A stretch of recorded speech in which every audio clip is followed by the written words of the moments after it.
में सत्ता परिवर्तन।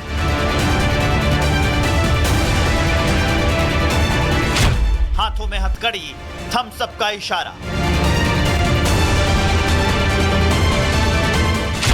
मादुरो का अब क्या होगा? हथकड़ी पहना हुआ यह शख्स कोई आम इंसान नहीं है, बल्कि वेनेजुएला के राष्ट्रपति निकोलस मादुरो हैं।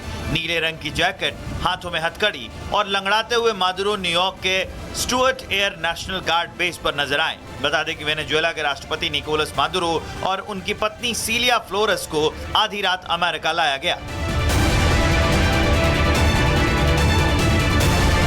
अमेरिकी राष्ट्रपति डोनाल्ड ट्रंप ने अमेरिकी युद्धपोत पर बंधक की तरह कैद निकोलस मादुरो की तस्वीर भी जारी की। इसमें वेनेजुएला के राष्ट्रपति मादुरो के हाथों में हथकड़ी और उनकी आंखों पर पट्टी बंधी हुई थी। इस तस्वीर में 63 साल के मादुरो ग्रे स्वेटशर्ट और स्वेट पैंट पहने नजर आ रहे हैं। बड़े हेडफोन लगाए हुए एक प्लास्टिक की पानी की बोतल पकड़े हुए देखे। इस तस्वीर में एक राष्ट्रपति की हालत देखकर किसी को भी धक्का लग सकता है। मादुरो और उनकी पत्नी को बेस पर बने हैंगर में रखा गया, जहां उनकी मेडिकल जांच की गई। इसके बाद मादुरो को न्यूयॉर्क सिटी के मैनहट्टन ले जाया गया, जहां पर ड्रग एनफोर्समेंट एडमिनिस्ट्रेशन यानी DEA कार्यालय का एक वीडियो सामने आया, जिसमें निकोलस मादुरो अमेरिकी अधिकारियों को हैप्पी न्यू ईयर कहते दिखाई दिए। बता दें कि मादुरो को DEA ऑफिस में कानूनी औपचारिकताएं पूरी करने के लिए लाया गया था। पूछताछ और दस्तावेजी प्रक्रिया के बाद उन्हें ब्रुकलिन में मेट्रोपॉलिटन डिटेंशन सेंटर भेज दिया गया। अगले हफ्ते मैनहट्टन के संघीय अदालत में मादुरो के खिलाफ ड्रग तस्करी और हथियारों से जुड़े मामलों में पेशी होनी है। इस बीच वेनेजुएला की सुप्रीम कोर्ट ने बड़ा आदेश जारी किया। वेनेजुएला की सुप्रीम कोर्ट ने उपराष्ट्रपति डेल्सी रोड्रिग्स को अंतरिम राष्ट्रपति बनाने का आदेश दिया है। कोर्ट के आदेश के मुताबिक मादुरो की अनुपस्थिति में देश की प्रशासनिक और संवैधानिक जिम्मेदारी अब डेल्सी रोड्रिगेज संभालेंगी। सरकार का कहना है कि यह फैसला राष्ट्रीय स्थिरता बनाए रखने के लिए लिया गया है।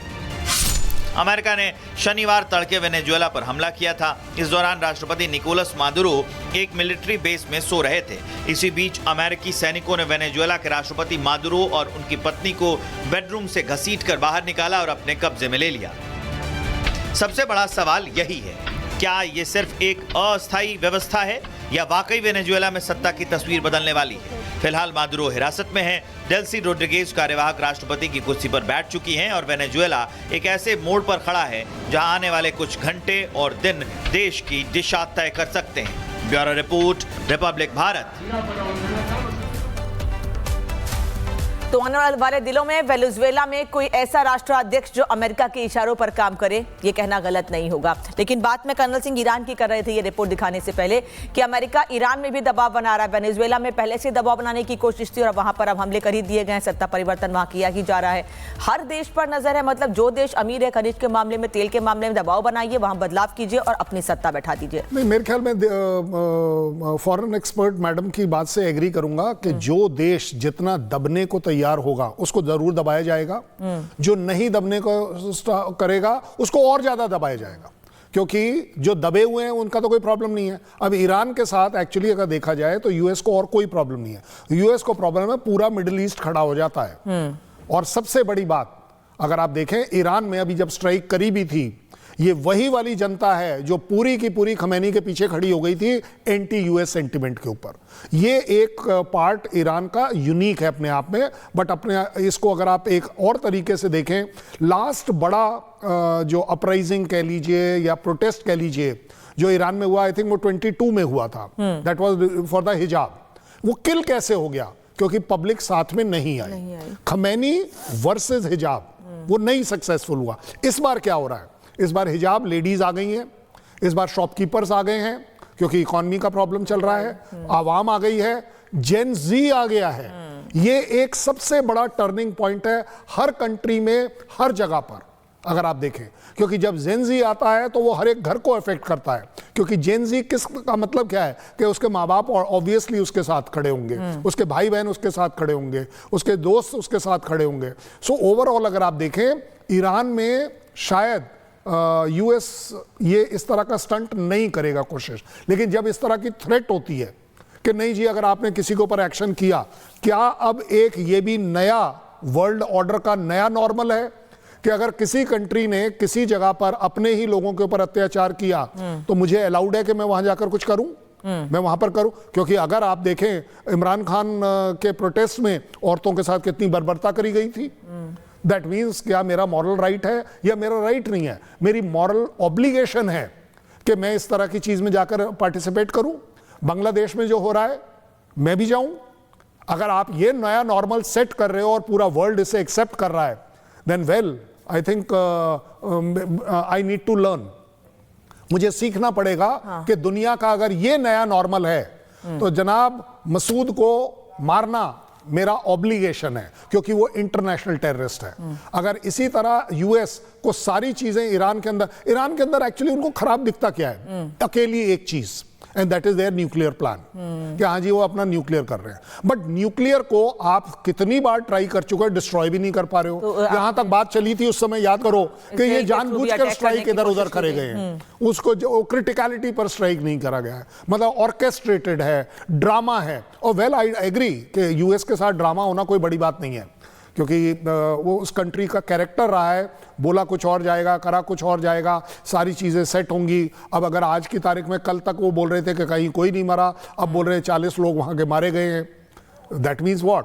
अगर आप अपनी सेना को इतना बढ़िया बता रहे हो कि वेनेजुला में, और शायद आप दिखाने की कोशिश कर रहे हो कि ईरान में आप कर दोगे, मुझे आप बता दीजिए कौन सी बहादुरी दिखा दी आपने? एक जेराल्ड फोर्ट पूरा का पूरा लगा खड़ा कर दिया, जहाज, एयरक्राफ्ट कैरियर। आपने 150 जहाज खड़े कर दिए हवा में। आपने ग्राउंड पर स्पेशल फोर्सेस खड़ा कर दी। किसके खिलाफ? ड्रग के खिलाफ। Drug is a big problem, मैं मानता हूं इस बात को, बट क्या ये ड्रग वॉर चल रही है? ड्रग के अगेंस्ट वॉर चल रही है, और इतनी बड़ी सेना, फिर किस बात की बहादुरी रह गई? मैं तो कह रहा हूं वो ड्रग वाला ज्यादा बहादुर है कि 10 आदमी मिलकर आपकी। और आप एक बात बताइए, वो एयरफील्ड के ऊपर स्ट्राइक करने का मतलब क्या है? उस एयरफील्ड के ऊपर ड्रग्स सजाए हुए थे, समुंदर में ड्रग्स बह रहे थे, जिनके खिलाफ आपको जेराल्ड को लगाना पड़ता है। ओवरऑल अगर आप देखें, यस, यूएस की एक सो कॉल्ड फितरत रही है। दादागिरी मैं इसलिए नहीं बोलता क्योंकि हम लोग नहीं मानते ना इंडियंस कि उनकी हमारे पास दादागिरी है। सो उस पॉइंट ऑफ व्यू से मैं जरूर कहता हूं कि उनकी फितरत रही है कि उन देशों के ऊपर प्रेशर बनाए रखे। अब इससे बड़ा ओपन डिक्लेरेशन यूएस क्या करेगा कि वो नेम कर रहा है कंट्रीज को कि जी आपके वहां पर भी ऐसा हो सकता है। मतलब, और United nation I don't know किस दिन जगेगा। उसने बोल दिया मंडे को मीटिंग होगी। भाई साहब, यहां मंडे तक तो कहानी खत्म हो गई। एक देश जो है वो देश नहीं रहा। मुझे तो लगता है अगर जिस तरह से अगर प्रेसिडेंट डिक्लेयर कर रहे हैं कि जी अब ये हमारे कंट्रोल में है, I think we did a mistake in Bangladesh. वो मेरे कंट्रोल में रहना चाहिए था। हमने उसे आजादी दे दी, हमने उसे छूट दे दी कि आप दुनिया में जो करना चाहो, जा सिमरन, जा जी ले अपनी जिंदगी। हमने ये कर दिया। एटलीस्ट मुझे आज ये फील हो रहा है कि ये कंट्री यूएस अगर ये नया वर्ल्ड ऑर्डर बना रहा है और पूरा वर्ल्ड उसे एक्सेप्ट कर रहा है, I think it's a wake up call for India. हमें अपने वो काम करने चाहिए, वो लाठी और भैंस वाली बात, कि अपनी लाठी इतनी मजबूत करो कि भैंस मेरी ही रहेगी, मेरी भैंस किसी और की नहीं हो सकती। दीप्ति जी, अभी कर्नल सिंह ने एक बात बड़ी अच्छी कही कि हम नहीं मानते हैं अमेरिका की दादागिरी, हम नहीं मानते। हारी में हम बात करेंगे। एक बड़ी खबर आ रही है, हमास और फिलिस्तीन ने हमले की निंदा की है।